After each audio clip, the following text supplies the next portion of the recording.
Es gribētu saprast, kā mēs katrs ieraugam vēsturisko situāciju. Man skatās, tā situācija ir ļoti vēsturiska. Ja? Man kolēģi šito nosauc par digitālu geitu numur 2 Latvijas vēsturē. Ja?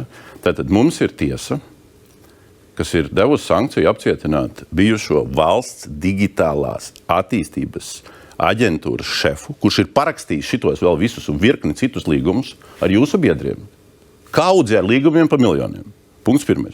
Punkts 2. Tiesa ir apcietinājusi Aigaru Cerusu. Neviens nav noliedzis, ka tas ir noticis, vai ne, kas izskanēja arī de facto, ja?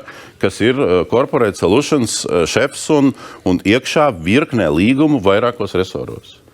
Apcietināts ir Ainārs Biders, iepirkuma speciālists ar milzīgu stāžu. Ainārs Biders liktā ir speciālists ilggadīgs. Informācijas tehnoloģiju iepirkumu, vadlīniju izstrādāšanā, autors vadlīnijām. Tas nozīmē, ka apcietinātais cilvēks mums visu šito, ko jūs programmējat un pasūtat un plānojat, ja?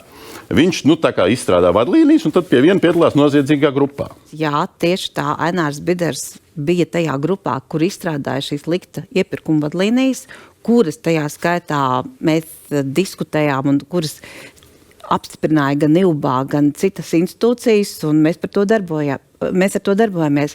Tajā laikā, kad šīs vadlīnijas tika izstrādātas, un tajā laikā, kad mēs darbojamies, Ainārs Biders bija viens no kompetentākajiem iepirkuma speciālistiem. Šobrīd visas pazīmes liecina, ka valstī ir cilvēki, kas sistēmiski ir darbojušies gan tajā jomā, kā jādzīvo likumiski, gan tajā jomā, kā jādzīvo nelikumīgi.